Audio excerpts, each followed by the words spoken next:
and welcome to episode number 48 of the Golf Front Podcast. My name is Brett Bevilacqua. I'm a realtor with Carolina Property Sales in Southern Pines, North Carolina. Just about every Monday, I release a new episode profiling one of the over 60 fantastic golf courses located in the Sandhills. This is the place to live if you live to play golf. This week, we head out to Densons Creek Golf Course. 35 miles and about 45 minutes west of the village of Pinehurst, you will find Densons Creek Golf Course in Troy, North Carolina. Densons Creek Golf Course opened in 1952 and was designed by Phil McCriston. Originally opened as a 9-hole course, the second 9 was built shortly after. I couldn't find any other courses designed by McCriston, and that's a shame because the design made excellent use of the hilly terrain. It was also quite a challenge and quite different than most courses in the Sandhills. In addition to 18 holes, the course has a practice range, putting green, and bar and grill that was very busy doing takeout when I played. Densons Creek plays over 6,700 yards from the tips with a rating of 73.1 and slope of 135.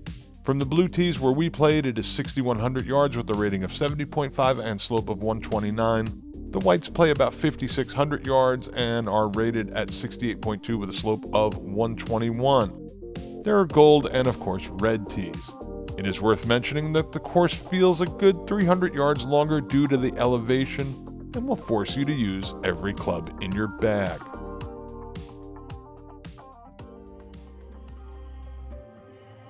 The first hole at Densons Creek Golf Course is a tight par 4 that turns slightly to the right. It isn't very long, but you can't reach the green from the tee. You will hit into a valley, and then you'll want to stay center left for the best approach to this back-to-front sloping green.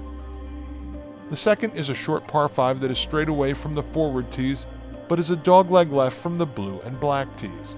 You may want to leave your driver in the bag if playing from the blue-black tees, unless you try to go over the trees on the left side. There is just one small bunker to the left of this medium-sized green. The par 4 third is where things really start to get interesting. This lengthy hole is all downhill, where you will want to favor the right side as the left could roll out and into a gully. The green is small and there is just a lone bunker on the left side. 4 is a very short par 5. This dogleg left runs out of fairway quick if you crank a drive out there. There is a stream in the right rough that needs to be avoided. From there it is all uphill to a green perched atop a hill. I am told that in season, if you don't make the green, there is a good chance you are rolling all the way back down. That is if you miss the large bunker fronting this very large green. 5 is a short par 3 to an easy green flanked by bunkers up front. If you miss the bunkers and stick the green, it should be an easy par. 6 is a short downhill par 4 that doglegs to the left. I tried to go over to the trees to cut off the left corner without much luck. You should probably leave the driver in the bag on this hole as you will roll most of the way down the hill just by putting it out there. The green is aggressively sloped back to front right. 7 is a medium length par 4 and is the first hole aside from the par 3 fifth where you can see the green from the tee. The green is small and there is a bunker to the left. Off the tee, keep it to the right for the best angle on approach. The 8th is a long and tight par 4. There is a creek out there just past the tree on the left side of the fairway. The 9th brings you back to the clubhouse with an average length par 3 that features an elevated green that is crowned in the middle.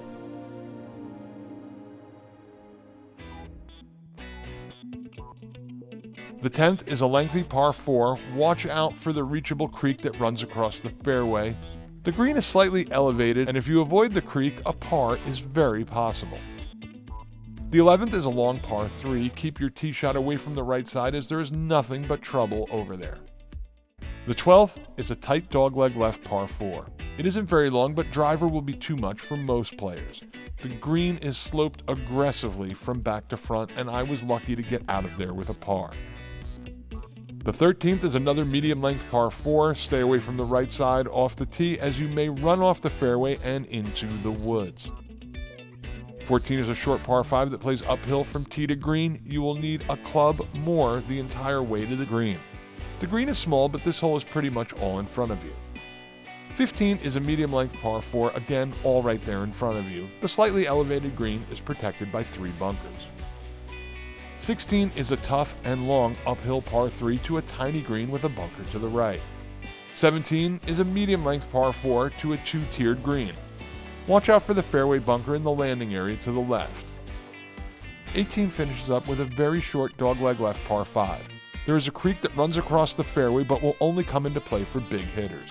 The green is elevated, and interesting to note that they swapped the 18th green with the practice green, so you want to go for the deeper of the two greens.